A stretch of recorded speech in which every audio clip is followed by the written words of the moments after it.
Hi, I am Alan Gurvey, and this is Gurvey's Law. And, I want to say hello to Michelle Lobato. Hi there. Glad to have you on board. She's kind of new with us. We've been doing this show for 12 years, and this is her first year, so it's exciting to have you here. I'm excited to be here. But I want to tell you something. I don't want to chit-chat with you much longer. Oh, geez. How nice you are. Because today's show combines two of my passions, sports and musical theater. Amazing passions. You know me. You don't really know me, but you know me well enough to know that I coach every sport possible, and I'm always going to musical theater, and we've got both covered today. Yeah, you usually don't see that crossover, the jock and then the musical geek together. But if you watched Glee or High School Musical, I've seen it. You have to show some respect for our guests because I know you weren't born. I mean, when Patrick McEnroe was in the tennis world, everyone was talking about him. He's still, of course, a commentator, ESPN commentator for tennis. But when he was playing, everyone was talking about him and his brother John, of course. And Patrick McEnroe was the former captain of the U.S. Davis Cup team. He won a doubles title in 1989 at the French Open.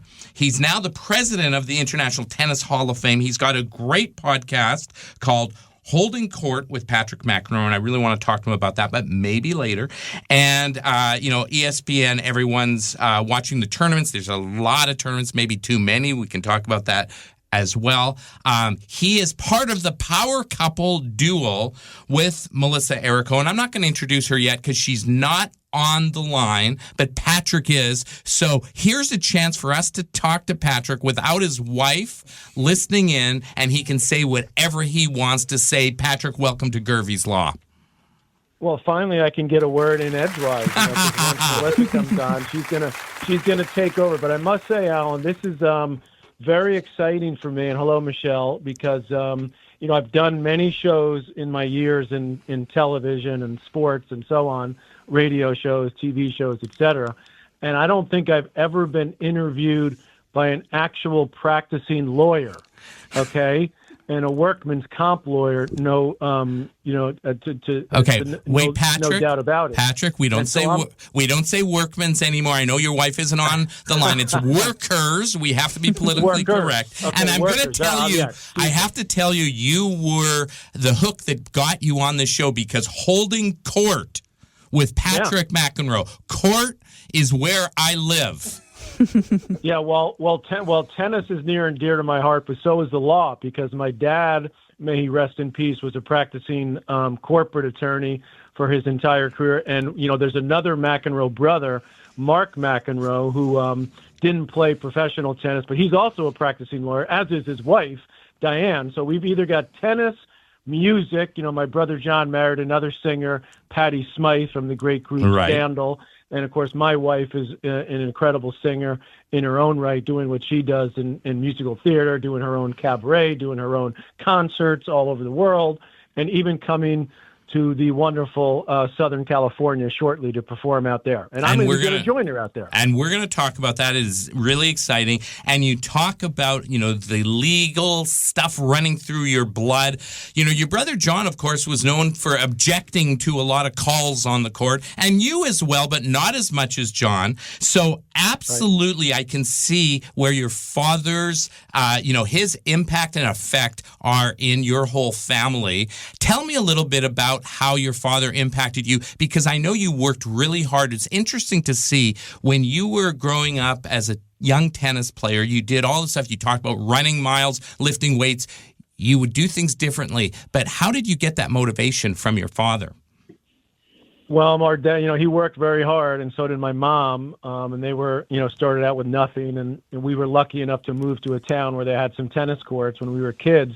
And so the two most important things to them were education, being active in sports and representing our country, which both John and I were lucky enough to do, representing the U.S. in Davis Cup. John was the greatest Davis Cup player ever for this country. And as you noted in my intro, I was lucky enough to be the captain for 10 years. But, I was always John's younger brother, which I still am, as a tennis player. So I had to deal with that. And I'll tell you a very quick, funny story.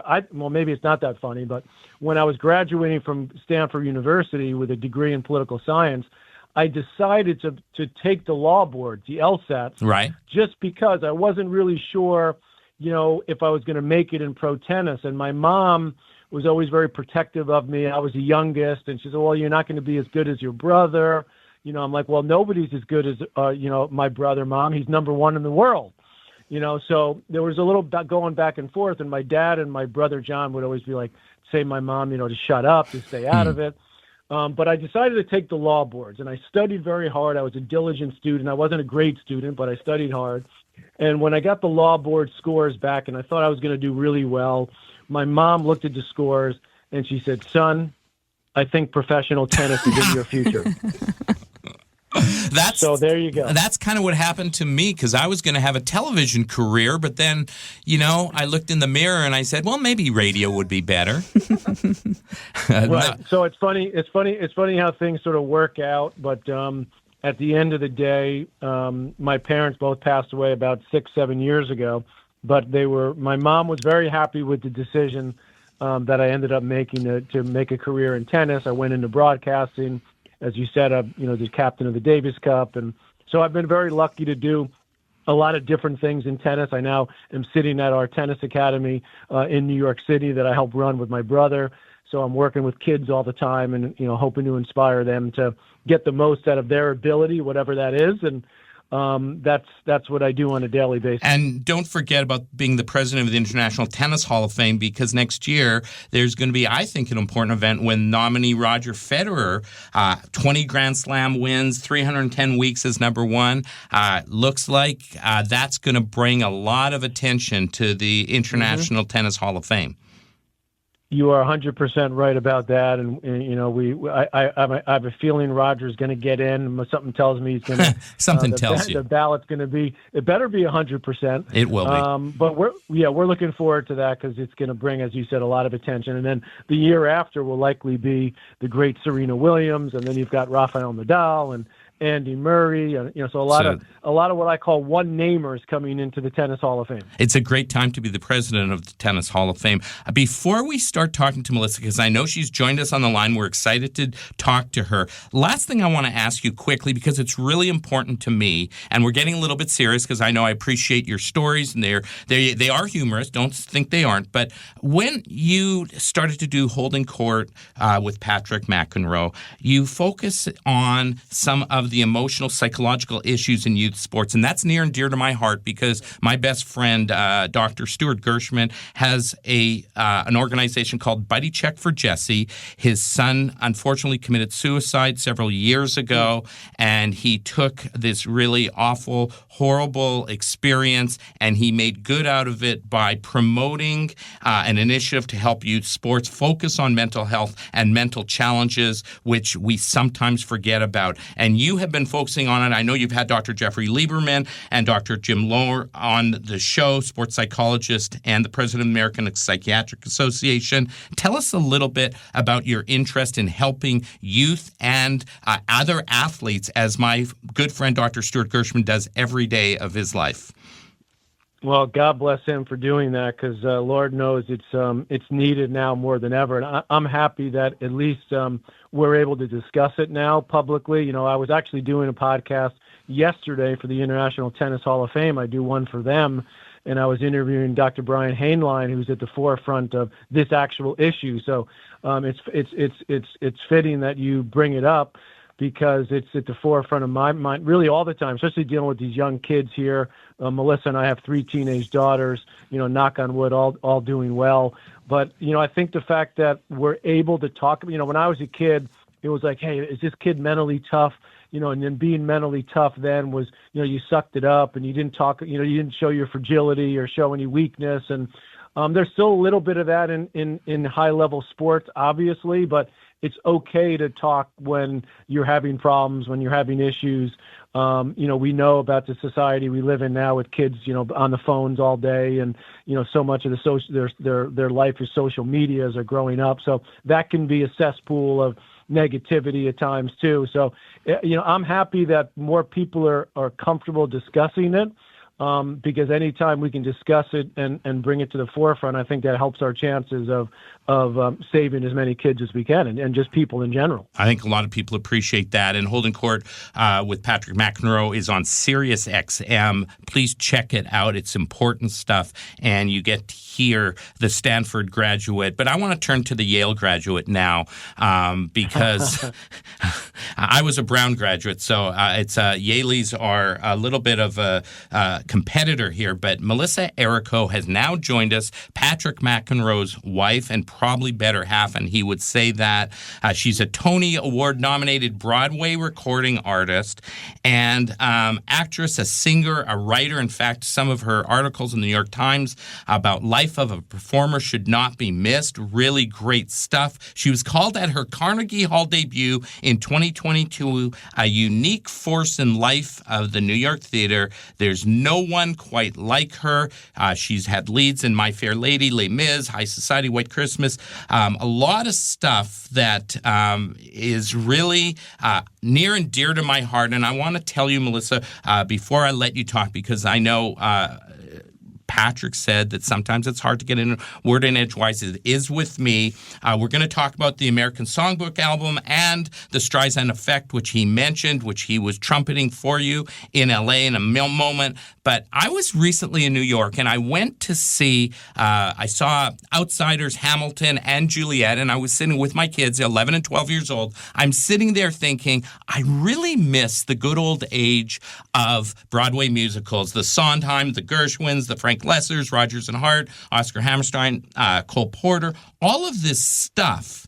And now I look and see your two upcoming projects, the Streisand Effect and the American Songbook album, and I think, yes, we are exposing not only people like me who love that stuff, but also younger people to some of the good old Broadway musicals. How have you gotten involved to the extent that you're not, and I don't want to put down the musicals that I saw, my kids kind of like them, they did like them, but I would love for them to be seeing things like My Fair Lady, Les Mis, and all of the other classics. So how have you gotten so interested and been able to facilitate that in a kind of changing Broadway musical world? Melissa, are you there? Oh, do you hear me? Do you hear me well on this microphone? Now we can hear you. Yeah, thanks. Okay. And don't tell me you didn't hear me, because if you didn't hear me, I'm not repeating it. No, amazing husband, brilliant answer. That's great. I think my wife would prefer that I get put on mute, but go ahead. No. I was very, very much hearing your extremely affectionate and over the top introduction. Thank you. I love that.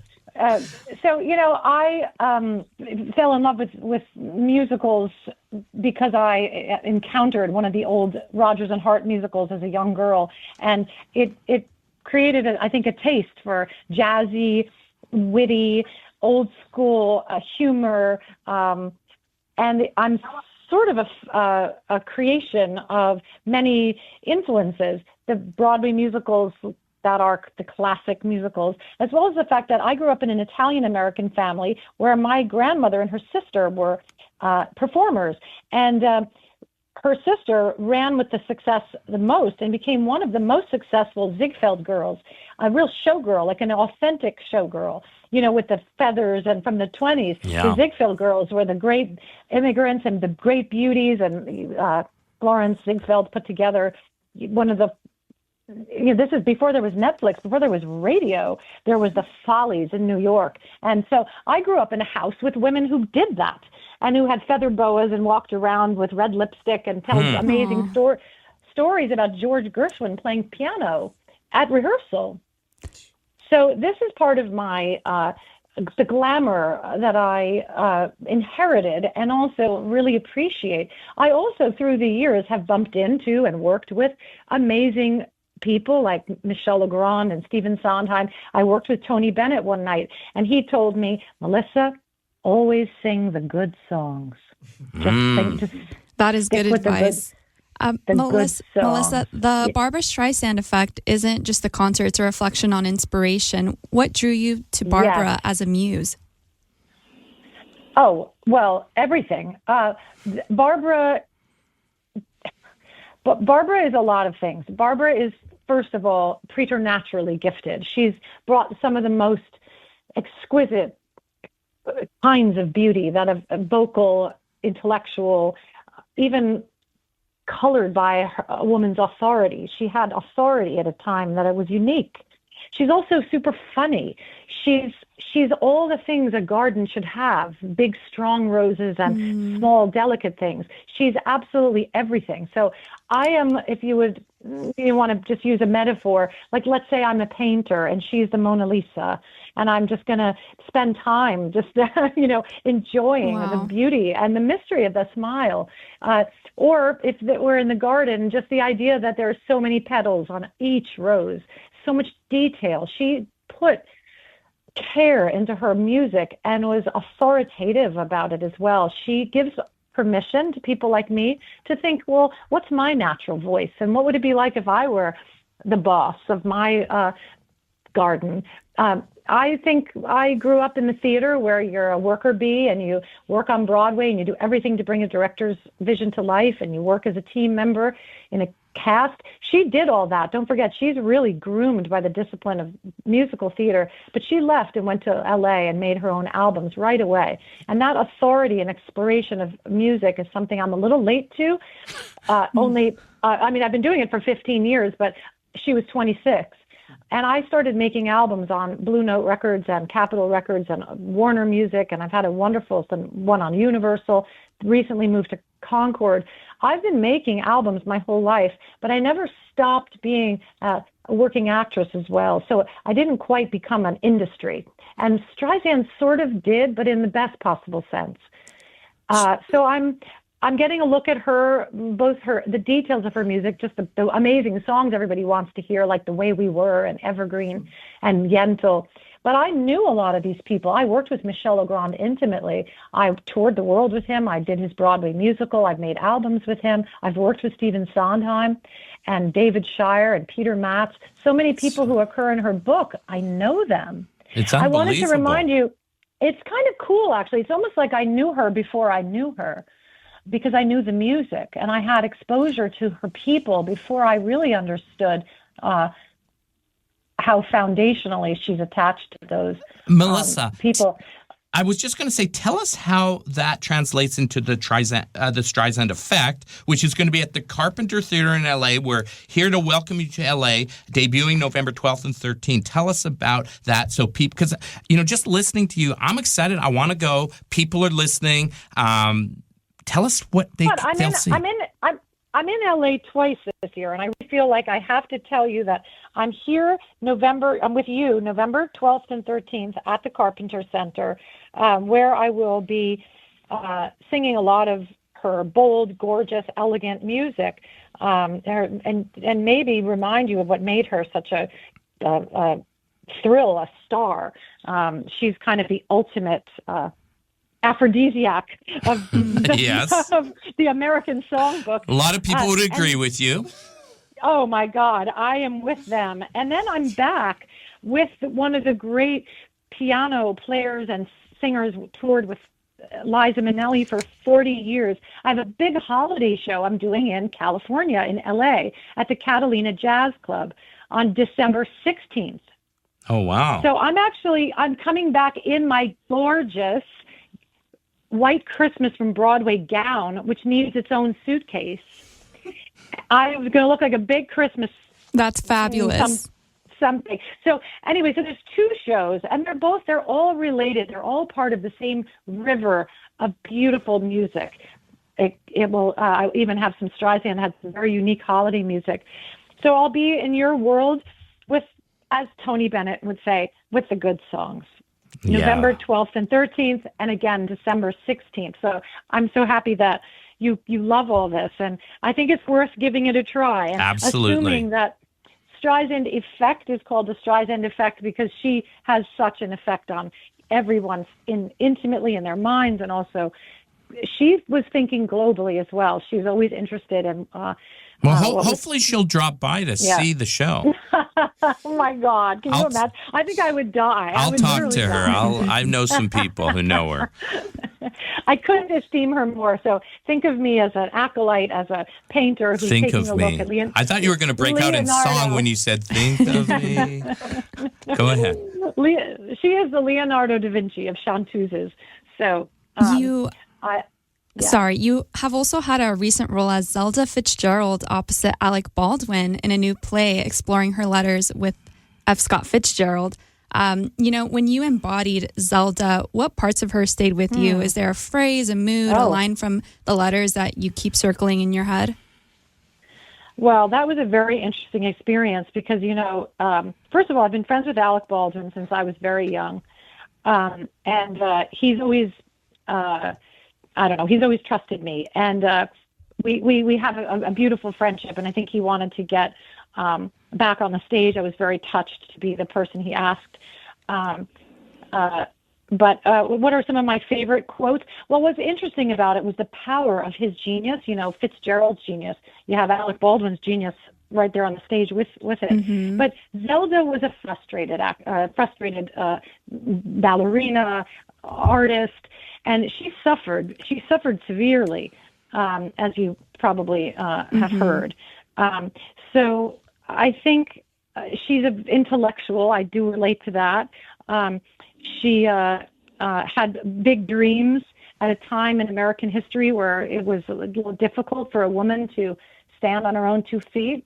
She comes up in the same time as my family and those showgirls, looking at the United States in the 30s. And but I guess one of my favorite quotes, it's hard for a woman to get heard. And maybe that's one of the reasons that Streisand's so attractive, is she made sure she got heard. Zelda did not. So if we were even to look at these two iconic women side by side, it's staggering how different a person's life can be. But Zelda would say things like, I don't want to live, I want to love first and live incidentally. Wow. We only have a few minutes left. Melissa, we only have a few minutes left. We have to talk about the American Soundbook album coming out January 30th, 2026. I Can Dream, Can't I? That I'm locked in the bend of your breakout in song. Embrace. Beautiful.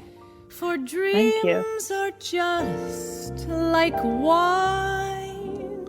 And then there's the I Didn't Know About You. These are composed by Duke Ellington in 19... This is all music that would have been playing around the time of the Fitzgeralds even. Wow, the that's 30s, just beautiful. The 40s. This is all...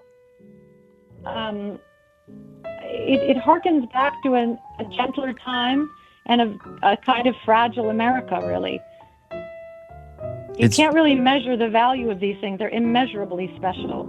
It's beautiful. And that's going to... Go ahead. That album comes out completely... it will be finished by January, but it's out now. Every other Friday, I release new music, and it started in September. And they call that a waterfall release, where you release music every other week. So the waterfall has begun. So if you want to catch up with the waterfall, it's already available everywhere. And how do people get the waterfall other than going to Niagara Falls? It's everywhere. It's on Spotify and YouTube and Apple Music. I was looking at the list of the songs, and they were amazing. And I happen to like Both Sides Now by Joni Mitchell. I'm Canadian, so it comes naturally. What is your favorite? Because there's so many amazing songs. The title track is called I Can Dream, Can't I? And I like that because it's asking for permission to dream. And it's a very old song from the 30s. And for me, that encapsulates the goal of the whole album, which is the permission to dream. I think a lot of us are spending too much time being overloaded. Right. And I think that it's an album that hopefully will lift you to, it's from the 1930s. Again, it's all, do you see a little trend here? Yes. The root of all this music is the Second World War and an innocent time in America. I kind of wish I was I wish I was your daughters, because they're being exposed to all this. They're probably old souls, through the tennis and through the sports and the dedication, and also through the music. And, we wish we had more time, because I wanted to talk to both of you about, parenting, and a little bit about, talk about letting go of perfection. That's something I'm really interested in. And what Patrick is the best father. He is we've known each other since I was 5. We are both very interested in what we do. Obviously, you're a big tennis fan, and I appreciate you recognizing my music. The two of us have both our childhood passions have become our professions. In a way, Patrick and I never grew up. Well, both of you. We'll come on again when we come out to LA one time. We'd love that. We would absolutely love it. Come into studio. We can talk about passions. Yep. We really appreciate it. I just want to plug both of you for the last few seconds. Melissa will be in the Streisand Effect at the Carpenter Theater, November 12th and 13th. The album, the American Soundbook, I Can Dream, Can't I? And then, of course, Patrick. We didn't even talk about tennis, the state of tennis, but it's an important subject. ESPN sports commentator and president of the International Tennis Hall of Fame, holding court with Patrick McEnroe on Sirius XM. Melissa, Patrick, thank you so much for being with us today. Much. You're the best. Thanks you for having us.